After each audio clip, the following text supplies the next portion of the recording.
Welcome back to Addison Engineering Academy. Today we're going to perform one lab experiment, that is liquid limit test of soil. So basically in this test we use the apparatus that is known as Casagrande apparatus. As you can see with me here, I have what is called Casagrande apparatus. I can lift it. So this apparatus is designed to mimic the dynamic stress and the flow of soil due to impact. Okay, that is why this apparatus is designed. So some of its important parts are this one. You can see this cap.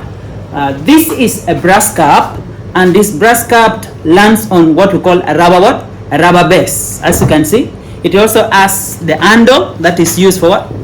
For rotating it. Okay, we shall learn how to use this apparatus in the process of this experiment. Some of its instruments includes a spatula. This will help you in mixing your soil sample. Then another thing is what we have, we call it a grooving tool. Okay, I have brought two because I want to explain to you today the difference between these two and why you need to use where and how. Okay, according to the Indian standard codes, we prefer this one. Basically this is called what? A standard what? Grooving tool. Okay, or a Casagrande tool. So this is purposely designed to work for what? For cohesive soil like clay. Okay, so if you see the dimension of this one, okay, this small tip is 2 millimeter. Okay, and then this one up to this point is 11 what? Millimeter. So this is purposely designed to handle what? Cohesive soil. And then I have this one. This is called ASTM tool, so grooving tool. So this is basically designed to handle cohesive-less what? Soil. Okay, so when you're dealing with cohesive-less soil, you must have to choose this what? This ASTM what? Grooving tool. So that's the difference why we use what? This Casagrande tool or the what? The standard grooving tool, and then ASTM what? Tool. So you need to know that. So for our case, our experiment, we are going to use what? This standard one. Right. Now, in the procedure of performing this experiment, we actually deal with, first of all, we take the soil sample, and our soil sample should be the one that has passed through the 4 to 5 micron sieve. Okay, so this is the soil we have obtained after sieving, and the first procedure is you have to take 120 gram of that soil sample. So this is 120 gram of the soil sample, and we are going to what? Mix it with distilled water. Then we are going to mix it until it forms what? A paste, so that from the paste we are going to use it to perform this experiment. Right, so I'm going to mix it and then let you know how it is mixed. Alright, so you have to add the water into this and you mix it to form a paste. And the second thing you have to note is this paste, for the purpose of uniformity, this paste should be from a wetter part up to a drier part when you perform the experiment. Because when you start when it's already dry, and then you come back to again when it's wet, it is not what? It will not give you a uniform result. So we are done with mixing the paste. So what you do is this paste is put into this cup. Okay, and you have to put it very well and carefully. From the center, it is supposed to what? Be at one what? Up to what? 10 millimeter depth only. Okay, so that means you have to put it very well. You have to put it very well. Okay, yes. So when you're putting it, according to IS code, it says it has to cover 2/3. Okay, it is supposed to cover 2/3 of this one, of this cup. Okay, has to cover 2/3 of this cup, and make sure you put it well to the point that we don't have the what? The voids. Okay, so not have the voids. So not have the void. Put it well. Right. Okay. So if this is what we have, then we are going to cut using a grooving tool. Okay, so this is our grooving tool. You have to put it from the center and you cut it. Okay, so we're done with cutting. Now we have to give the blows and count the number of blows to which it will close from the center. A gap of what? Half an inch should be closed. Okay, so you have to rotate it, and when you're rotating, it is 2 revolutions per second, so you need to consider that.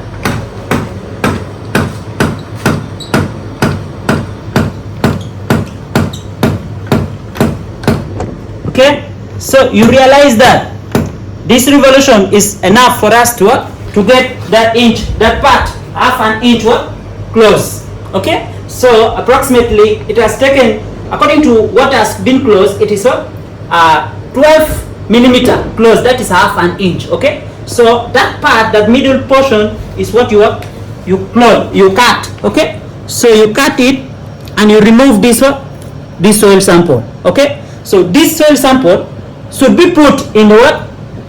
In our dish here. So I will put it here. The soil sample, I will put it here. Now what you need to do is that before starting the experiment, you have to know the weight of this one, this dish. Okay, so the weight of this dish, I have recorded it already, and I have 4 dishes that I'm going to use to perform the experiment. The first one, the weight is 38.79, right? Then the second dish that I'm going to use, the weight is what? The weight is 42.27. Then the third dish that I'm going to use, the weight is 41.82. These are in grams. Then the last dish I'm going to use, the weight is 44.62. Okay, so you have to be very careful while performing this experiment because you need to take note of this weight. Then I've numbered them: container 1, container 2, 3 and 4, as you can see. Right, so according to IS code, these experiments basically are supposed to be repeated 3 more times. That's why I have 4 containers, 3 more times, so that we can obtain the values around 4 of them. Then we plot on a graph, and the result that we're going to obtain, we are going to take this in a oven to make sure that we dry it to get the moisture content. Because according to liquid limit, from the definitions, it says that practically it is the moisture content at which the 25 number of blows on the Casagrande apparatus gives us gives us the gap of half an inch closed. Okay, so that is practical definition. So, but that point at which the plastic state of soil also converts itself to a liquid state for it to flow, it's also what we call a liquid limit. Right, so we're going to repeat this experiment, and then we take all these samples to the oven dry, then wait after 24 hours to get the result. Then I will plot that result on a semi-log graph paper. So the result that I will plot on a semi-log graph paper, then I will draw, because the flow chart that I will plot, it will be what?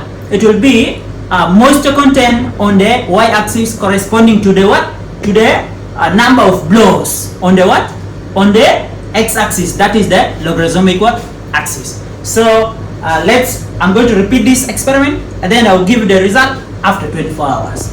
It's a new day after 24 hours that we put samples in the oven to be dried to get the moisture content. So with me here I have the result, and this is our container 1, container 2, container 3 and container 4. So I have recorded the result, the weight of the dry sample with with the soil. So here is the result that I have. The first experiment, the number of blows was 16. Second one was 22, 26 to 33. Remember, this should be within the range of 15 to 35, so not exceed that. So the container 1, 2, 3 are the number. These are number of container. Then the weight of the container plus the wet soil before taking to the oven. Here I've recorded them. Then now the weight of the dry soil with the container. This one I've recorded also. Okay, all of them.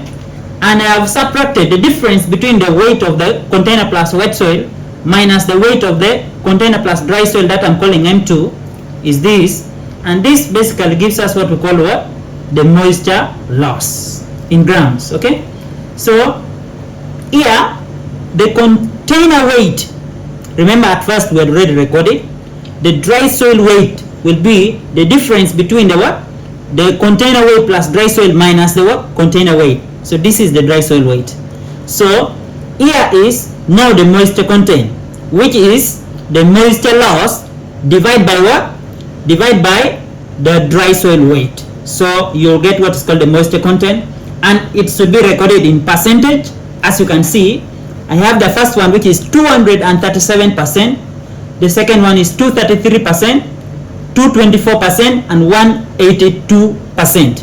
You'll be wondering, but these percentages are very high because it is a clay sample that contains montmorillonite, where we have a soil sample bentonite, okay? And in this case, we are supposed to plot this result we have obtained.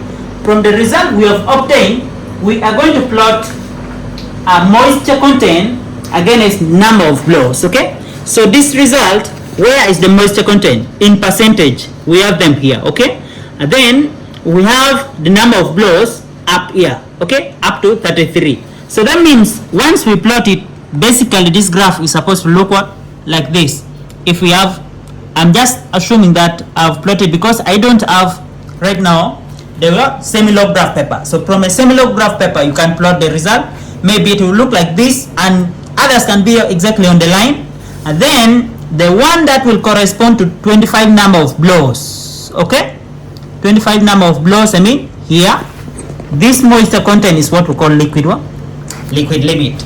Well, so till the end of this experiment, you will find your liquid limit. And when you at a liquid limit, that is a point when the shear strength of undrained soil, okay? The undrained shear strength is almost negligible. And according to research, it shows that it is 1.7 kilonewton per meter square. So this is almost negligible in this one, point of liquid limit.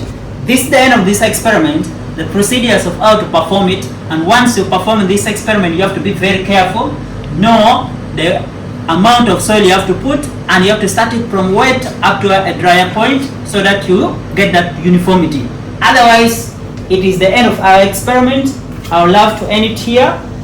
Please don't forget to subscribe to Apparatus Engineering Academy for such kind of content, for such kind of experiments. You definitely will enjoy.